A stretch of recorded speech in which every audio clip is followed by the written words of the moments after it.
Joel Goldsmith experienced something in 1946 that he rarely spoke about publicly. It wasn't dramatic. No lights, no voices, no supernatural phenomena. Just a quiet moment in his study when the entire nature of prayer collapsed and rebuilt itself in his consciousness. What he discovered that morning would become the foundation of every healing he ever witnessed. Most spiritual seekers spend decades perfecting their prayers, making them more eloquent, more passionate, more worthy. Joel discovered the opposite truth that morning. The prayer that transforms everything is the prayer you stop praying. Not because you've given up, but because you've finally understood what prayer actually is. This isn't about religious tradition or technique. It's about recognizing a presence that was never absent. Joel called this encounter the moment he stopped begging God and started beholding God. The difference between those two postures is the difference between struggle and grace, between years of effort and instantaneous transformation. This isn't theory. This is the secret that changed everything for him and countless others. Here's what actually happened that morning in Joel's study. He'd been preparing to pray for a student facing a serious health crisis. He opened his mouth to ask God for healing, and something stopped him.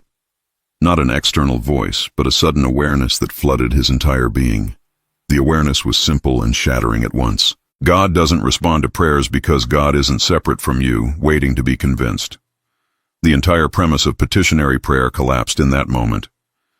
Joel realized he'd been trying to inform an infinite intelligence about problems that infinite intelligence already knew.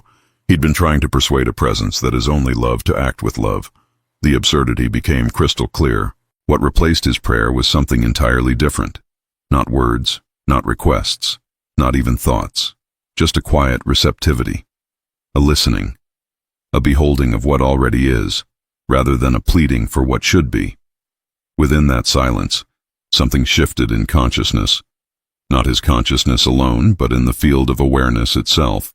The student called 3 days later, completely healed. Joel spent the next several years testing this discovery carefully, methodically, almost scientifically.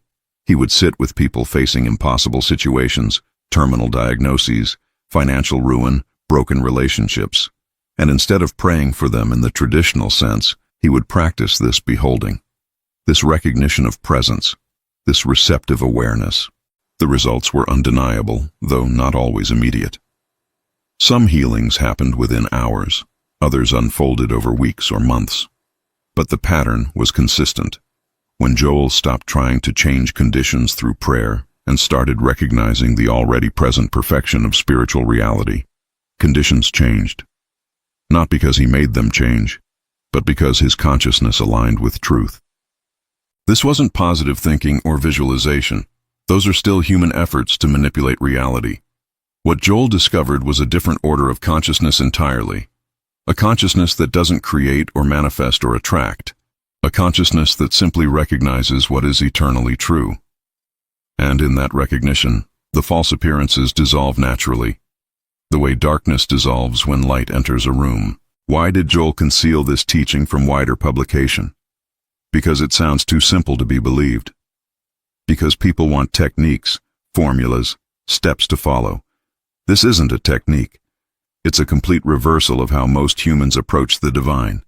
It challenges every religious assumption about prayer, about God's nature, about our relationship with the infinite. Joel feared this truth would be misunderstood, reduced to mere passivity or spiritual bypassing. It's neither. This beholding requires more spiritual strength than 1,000 fervent prayers. It requires you to stop controlling, stop manipulating, stop trying to bend reality to your will. It requires you to be still enough to recognize presence. The transformation this brings isn't just about getting your prayers answered. It's about discovering you never needed to pray in the first place, not in the way you've been taught. You needed to awaken to a presence that has always been present, a perfection that was never absent, a completeness that required nothing from you except recognition. This is the encounter Joel concealed. This is what changes everything. Margaret was a schoolteacher in Boston who studied with Joel in the early 1950s. She came to him with a diagnosis that her doctors said left her 6 months to live. Cancer had spread through her lymphatic system. She'd tried every treatment available, every prayer group, every healing technique. Nothing had worked. and she was preparing to die. Joel sat with her for an hour, and here's what's remarkable. He never once prayed for her healing. He never asked God to remove the cancer. He never visualized her healthy or affirmed her perfection. Instead, he sat in that deep, receptive silence, beholding the spiritual truth that disease has no reality in consciousness. Not denying her experience, but seeing beyond it. Margaret felt nothing during that session. No energy, no heat, no supernatural sensation. She went home discouraged, certain this approach was too passive to help. But 3 weeks later, her symptoms began shifting. Not dramatically, but noticeably. Within 2 months, her doctors found no trace of disease. They called it spontaneous remission. Joel called it the natural result of consciousness recognizing truth. Margaret lived another 43 years. She never had a recurrence. And she spent those decades teaching others this same principle. Not through willpower or positive thinking, but through that quiet beholding Joel had shown her. The recognition that spiritual reality is already perfect, already complete, already whole. Thomas was a businessman facing bankruptcy in 1957. His company had been his life's work, built over 20 years, and now creditors were circling. He'd tried everything. More work, better strategies, desperate prayers asking God to save his business. The harder he tried, the worse things became. He was weeks from losing everything. A friend gave him one of Joel's books. Thomas read about this principle of beholding rather than beseeching, and honestly, he thought it was nonsense. How could not praying be more effective than praying? How could simply recognizing presence solve his crushing debt? But he was desperate enough to try anything, even something that made no logical sense. For 30 days, Thomas practiced what Joel taught. Every morning, instead of planning and worrying and begging God for help, he sat in silence. He stopped trying to fix the problem. He stopped asking for solutions. He simply became receptive to the presence that Joel described. Not expecting miracles, just practicing this new way of relating to the infinite. In the 4th week, something unexpected happened. A competitor he'd never met called with a merger proposal that solved every financial problem overnight. Thomas didn't create this solution through prayer. He didn't manifest it through visualization. The solution appeared when his consciousness stopped blocking it through fear and desperation. Sarah was a young mother whose child had been diagnosed with a severe developmental disability. Doctors said her daughter would never speak, never walk independently, never live a normal life. Sarah had prayed until her knees were raw. She'd begged, pleaded, bargained with God. Why wasn't he answering? What was she doing wrong? She found Joel's work through a study group in 1961. The idea that she should stop praying for her daughter seemed cruel at first, almost negligent. But as she understood the principle deeper, she realized Joel wasn't asking her to stop caring. He was asking her to stop seeing her daughter as broken, as needing to be fixed by divine intervention. Sarah began practicing this beholding every day, not trying to change her daughter's condition, but recognizing the spiritual perfection that existed beyond physical appearance. She stopped seeing disability and started seeing wholeness, not as denial, but as a deeper vision of reality. This shift took months to stabilize in her consciousness. Her daughter's progress was gradual but undeniable. First words came at age 5, walking at 6. By age 10, she was in regular school classes. Doctors were baffled. Sarah knew what had happened. Not a miracle that defied reality, but a consciousness that aligned with a deeper reality. The reality Joel had discovered in his study that morning in 1946. These aren't isolated cases. Joel documented hundreds of similar experiences over his 30 years of teaching. Healings of tuberculosis, heart disease, financial disasters, broken relationships, addictions. Not through begging God for intervention, but through this practice of beholding presence, of recognizing what is already true in spiritual consciousness. What makes these stories credible is their consistency. The pattern is always the same. Someone stops trying to change conditions through human effort or desperate prayer. They learn to rest in receptive awareness of presence. They practice seeing beyond appearances to spiritual reality. And gradually, sometimes suddenly, conditions align with that deeper vision. This isn't a guarantee that every problem vanishes instantly. Some healings took months. Some situations required practical action alongside spiritual awareness. But the consciousness shift was always the foundation. When you stop relating to God as a distant power you must convince, and start recognizing presence as your very consciousness, everything changes.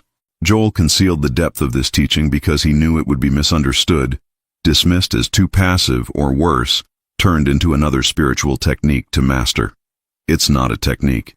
It's a complete transformation of your relationship with the divine, from separation to union, from begging to beholding, from prayer to presence. If these transformation stories inspire you, like this video to help others discover Joel Goldsmith's hidden wisdom, subscribe for more profound spiritual teachings, and comment which healing story touched your heart most deeply today. So how do you actually practice this beholding that Joel discovered? First, understand what it's not. It's not meditation in the traditional sense, not concentration, not visualization, not affirmation. Those are all activities of the human mind trying to reach God. This is the opposite. This is becoming receptive to the God that is already present within your own consciousness. Joel would begin by sitting quietly, releasing all sense of personal effort, not trying to achieve anything, not trying to become spiritual, not trying to fix any problem, just sitting in a state of alert relaxation. Some called it listening prayer, but you're not listening for words or messages. You're listening with your entire being to the presence that sustains all existence. As thoughts arise, and they will, you don't fight them. You simply return to receptivity. Joel often used the phrase, "Be still and know." Not know intellectually, but know through direct recognition. Know the way you know you're breathing without having to think about it. This knowing is prior to thought, prior to belief, prior to religious concepts. The practice isn't about duration. 5 minutes of genuine receptivity is more powerful than 5 hours of mental prayer. Joel would sometimes sit for only moments before feeling that click of recognition, that subtle shift where personal consciousness dissolved into universal presence. That's when healing happens, not through your effort, but through your transparency to truth. Another powerful technique Joel taught was what he called impersonalization. When facing a problem, any problem, the human tendency is to personalize it. This is my disease, my lack, my broken relationship. Personalization keeps the problem locked in your individual consciousness, where it feels overwhelmingly real and permanent. Joel taught the opposite. Instead of claiming the problem as yours, you recognize it as a universal belief in separation from God. Not your personal failure or bad luck, but a collective hypnosis that humanity has accepted for millennia. This isn't minimizing your pain. It's seeing it in a larger context that makes it easier to release. You're not battling your unique demon. You're awakening from a shared dream. Joel would say, "This disease isn't mine. It's the appearance that comes from believing in life separate from God. And since separation is impossible, this appearance has no real power. Feel the difference? You've moved from personal victim to universal awakener. From, why is this happening to me? To, this is the human condition I'm learning to see beyond." This impersonalization doesn't happen through willpower. It happens through understanding. As you practice beholding presence, you naturally start seeing problems as appearances rather than realities, like mistaking a rope for a snake in dim light. The snake never existed. You don't fight the snake. You turn on the light and see the rope. That's impersonalization. That's healing through recognition rather than through battle. Joel also taught a principle he called attaining the altitude. Imagine problems exist at sea level, where the air is thick with human beliefs, fears, and limitations. Most prayer happens at this same level. You're standing in the problem, breathing its air, trying to fix it while completely immersed in the consciousness that created it. This rarely works. Attaining the altitude means lifting your consciousness above the problem entirely, not through escape or denial, but through recognition of a higher reality. Like climbing a mountain until you can see the whole landscape clearly. The problem hasn't changed, but your perspective has. And from this altitude, solutions become visible that were impossible to see from ground level. How do you attain this altitude? By practicing the beholding we've discussed. By releasing personal effort and becoming receptive to presence. As you rest in that awareness, you naturally rise above the dense consciousness of problems. You don't try to rise. Rising happens when you stop weighing yourself down with fear and struggle. Joel said you'll know you've attained the altitude when you feel a quiet confidence that has nothing to do with circumstances. Not false optimism or forced positivity, but a deep knowing that spiritual reality is already perfect. From that altitude, the conditions at sea level begin adjusting themselves. Not because you manipulated them, but because consciousness has shifted to truth. The final technique Joel emphasized was consistency over intensity. Many spiritual seekers have powerful experiences during workshops or retreats, then return to ordinary life and wonder why the magic faded. Joel taught that transformation isn't about peak experiences. It's about steady, daily practice of recognition. 5 minutes every morning of genuine beholding is more powerful than occasional hours of intense prayer. Think of it like tuning an instrument. You don't tune a guitar once and expect it to stay perfect forever. You tune it regularly, sometimes daily. Consciousness works the same way. The world constantly bombards you with suggestions of lack, fear, disease, limitation. These suggestions pull you back to sea level. Daily practice of beholding pulls you back to altitude. Joel would recommend starting each day with this receptive silence before doing anything else. Before checking your phone, before planning your day, before engaging with problems. Give yourself just 5 to 10 minutes to remember presence, to recognize the perfection that exists before thoughts, before conditions, before human concerns. Let that recognition set the tone for your entire day. And when problems arise during the day, pause, even for 30 seconds. Return to that receptive awareness, not to fix the problem through spiritual technique, but to remember the presence that is already whole, already perfect, already complete. This isn't escaping reality. This is recognizing the deeper reality that human senses often miss. That's the practice. That's the transformation. But let's address the obstacle that stops most people from practicing Joel's teaching effectively. They try it for a few days or weeks, see no immediate results, and conclude it doesn't work. They return to begging prayers or give up on spirituality altogether. This is the critical mistake Joel warned against repeatedly. This practice isn't about immediate results. It's about consciousness transformation. Here's what actually happens in the early stages. You sit in receptive silence, expecting some feeling or experience. Nothing seems to happen. Your mind wanders. Problems feel just as real. You feel like you're wasting time. This is completely normal. You're unwinding years or decades of conditioning that taught you to manipulate reality through effort. That unwinding takes time. Joel said the first month is the hardest. Your ego rebels against this practice because ego survives through control. When you stop trying to control through prayer or willpower, ego panics. It tells you this isn't working, that you need to do something more active, more aggressive. If you can persist through this resistance without judging yourself, something begins shifting. Most people who abandon the practice do so in this crucial first month. They think they're doing it wrong or that they're not spiritual enough. But Joel insisted there's no doing it wrong. If you're sitting in silence with the intention of recognizing presence, you're doing it right. Results come from consistency over time, not from perfect technique. The question isn't whether you feel anything. The question is, are you showing up? Another common obstacle is what Joel called metaphysical malpractice. This happens when people try to use spiritual principles to manipulate reality for personal gain. They practice beholding, but secretly they're still trying to get something: a healing, money, a relationship. This subtle agenda blocks the very transformation they're seeking. Why? Because they're still operating from the consciousness of lack.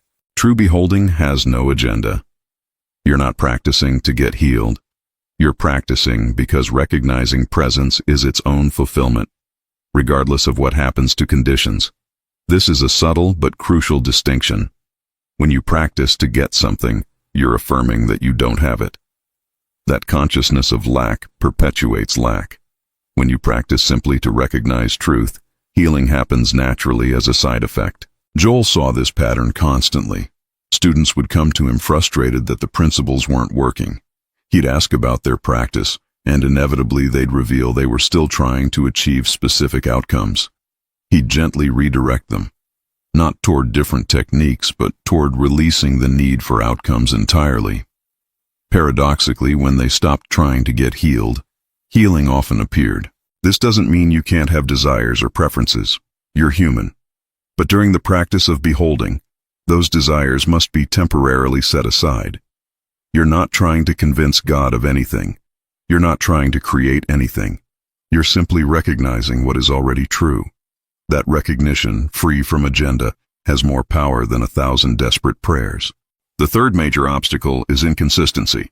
People practice intensely when facing crisis, then abandon the practice when things improve. This is human nature, but it limits transformation. Joel compared it to taking antibiotics. You don't stop halfway through the prescription just because you feel better. You complete the course to ensure full healing. Spiritual practice works similarly.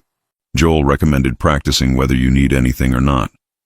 When life is good, practice recognizing the presence that sustains that goodness. When life is difficult, practice recognizing the presence that exists beyond difficulty. This consistency builds spiritual stamina. It transforms practice from emergency response into a way of life. That's when the deepest healings happen. Think of it this way. If you only called a friend when you needed something, that wouldn't be much of a friendship. Your relationship with the divine works the same way. When you practice only in crisis, you're treating God as a cosmic vending machine. When you practice consistently, you're developing an actual relationship with presence. You're learning to recognize it in all circumstances. Joel's students who experienced the most profound transformations were invariably those who practiced daily for months or years. Not because practice earns God's favor, but because consistency rewires consciousness.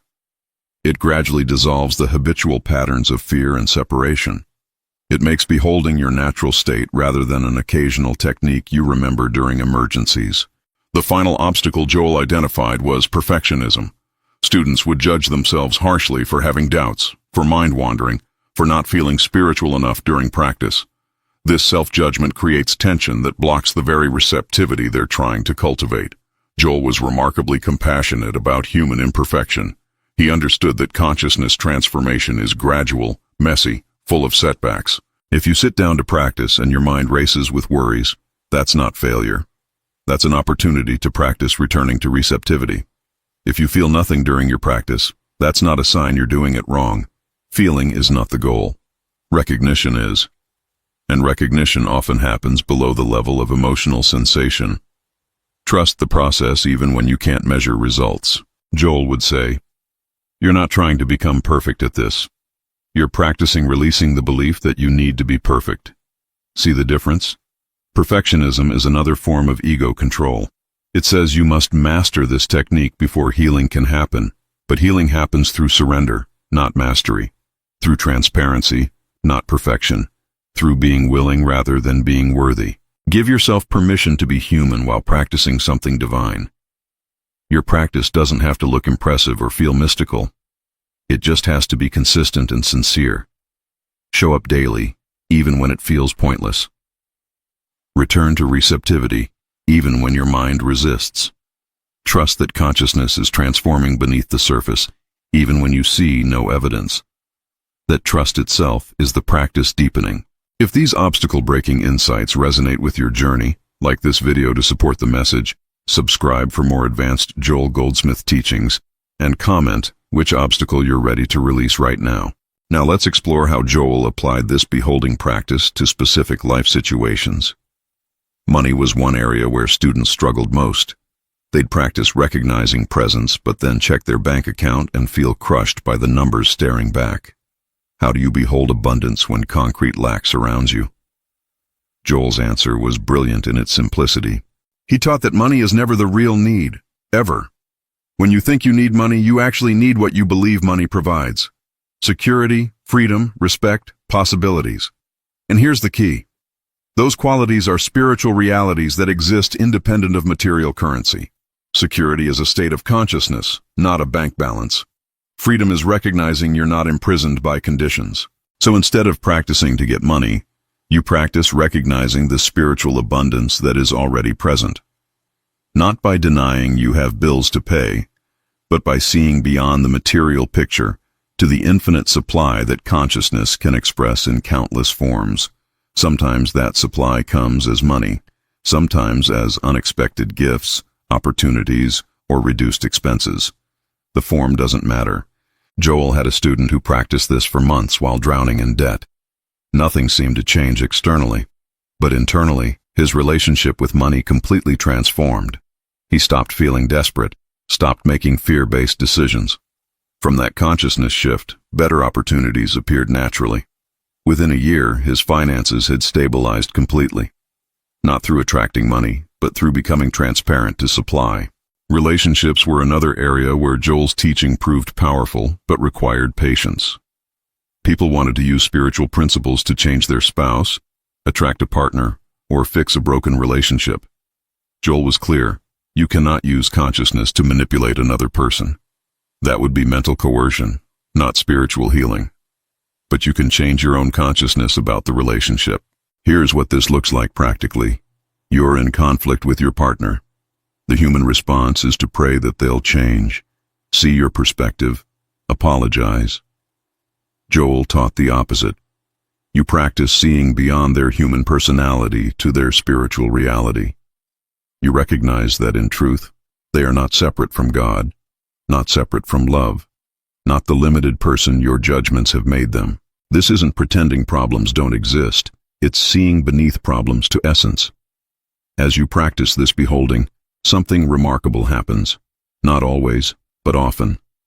The other person begins responding differently, not because you manipulated them spiritually, but because your consciousness shifted. You stopped relating to them through judgment and separation. They feel that shift energetically and respond to it. Joel had a couple on the brink of divorce who both studied with him separately.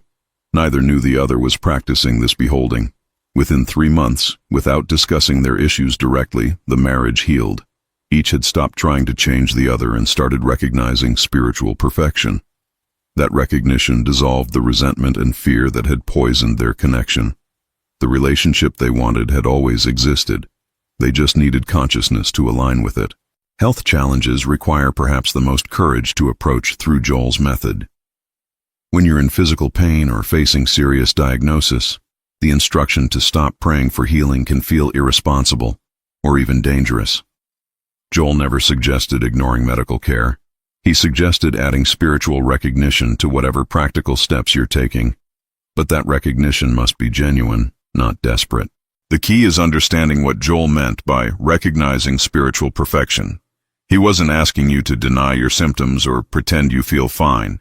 He was asking you to recognize a deeper reality. Your true being, your consciousness, exists beyond physical form. That consciousness is whole, complete, untouchable by disease.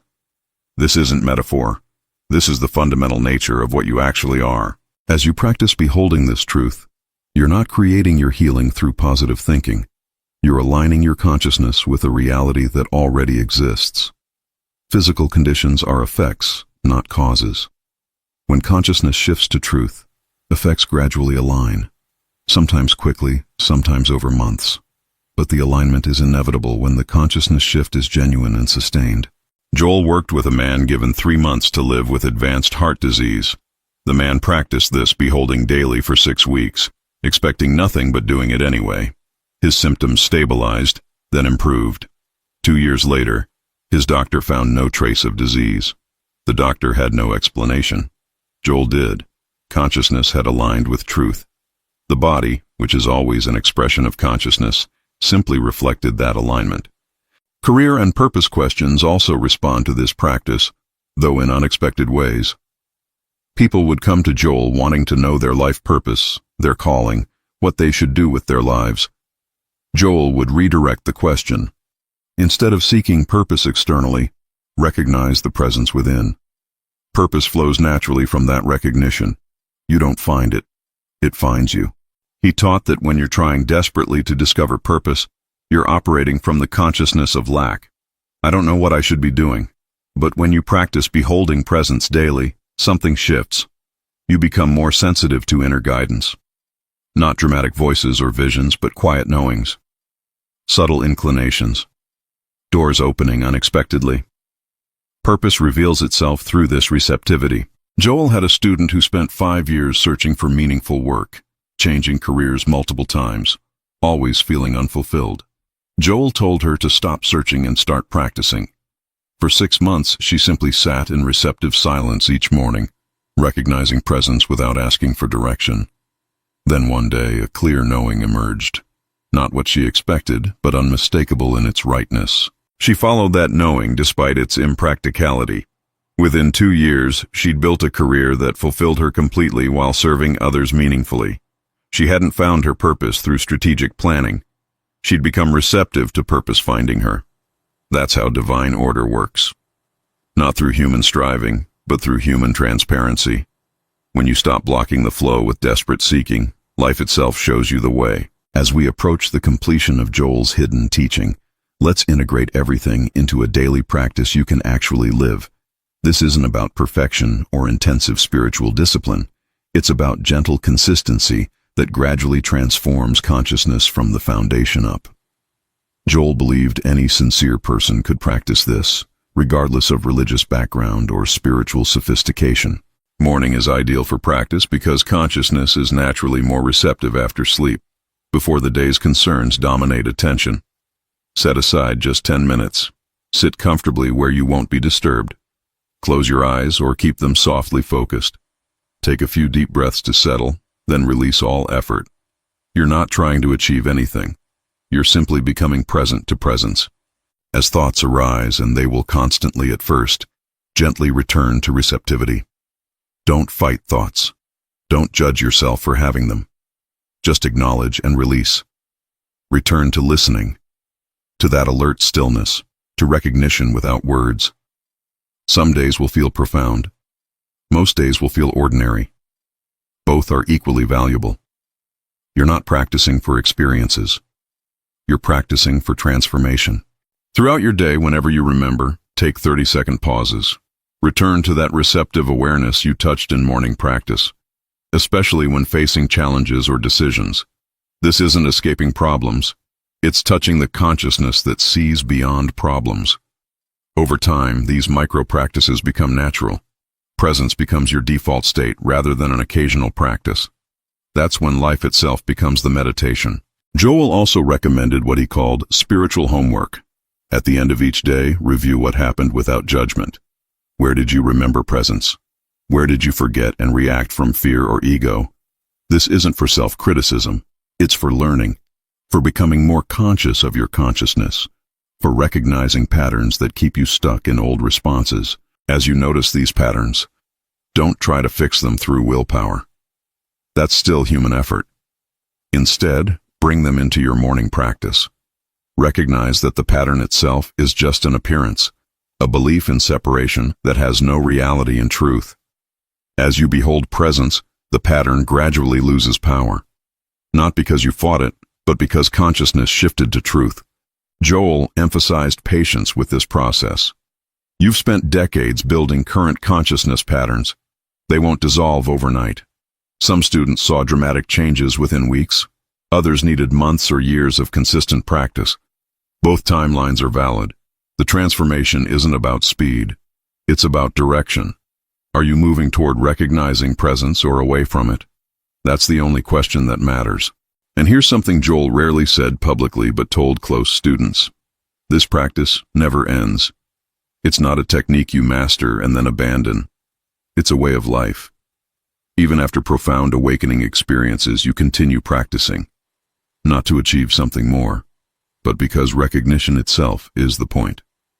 Presence isn't a means to an end. Presence is the end. Recognizing it is complete fulfillment. What does life look like after months or years of this practice? Joel was honest about this. You don't become superhuman. You don't transcend all problems. You remain fully human with human challenges. But your relationship to those challenges transforms completely. What used to trigger fear now triggers presence. What used to feel overwhelming now feels manageable. Not because circumstances improved, but because you're seeing them differently. You'll notice increased synchronicity, not because you're attracting it through manifestation techniques, but because you're more aware of the divine order that was always present. Doors open at the right time. Resources appear when needed. Relationships become more authentic, not through manipulation, but through your increased transparency. People respond to the presence they feel in you, even if they can't name it. Your desires begin shifting naturally. Things you thought you wanted lose their appeal. Deeper longings surface, not for material success, though that may come, but for meaning, for contribution, for love. You find yourself less interested in getting and more interested in giving. This isn't forced. It flows naturally from consciousness that recognizes abundance rather than lacks it. Most importantly, you develop an unshakable inner peace that circumstances can't destroy. Not because you've escaped life's difficulties, but because you've found something in consciousness that remains untouched by difficulties. Joel called this the peace that passes understanding. It doesn't make logical sense. It doesn't depend on everything going well. It simply is. And once you've tasted it, nothing else satisfies quite the same way. So here's Joel Goldsmith's hidden teaching in its essence. Stop trying to get God to do something. Recognize that God is already being everything. Your job isn't to create, manifest, or attract. Your job is to become receptive to what already is. To behold rather than beg. To recognize rather than request. This complete reversal of spiritual practice is what Joel discovered that morning in 1946. Will this work for everyone? Joel would say it works for everyone willing to practice consistently without demanding immediate proof. It's not about worthiness or spiritual advancement. It's about willingness. Willingness to sit in silence even when nothing seems to happen. Willingness to return to presence when fear tempts you back to begging. Willingness to trust a process that defies human logic. The encounter Joel concealed wasn't with some external divine being. It was with his own consciousness recognizing itself as one with infinite consciousness. That recognition is available to you right now. Not someday when you're more spiritual. Not after you've perfected some technique. Right now. This moment. As you read or hear these words, presence is already present. Can you feel it? Can you recognize it? That recognition is the prayer that transforms everything. Not your words about God, but your awareness of God. Not your requests, but your receptivity. Not your spiritual accomplishments, but your spiritual transparency. This is what Joel concealed because it's too simple to be believed, too quiet to be dramatic, too interior to be proven. But for those willing to practice it, this teaching changes absolutely everything. If Joel Goldsmith's concealed wisdom has expanded your consciousness today, like this video to help others discover this transformative teaching, subscribe for more profound spiritual insights, and comment, "I am presence," to affirm your new understanding of prayer.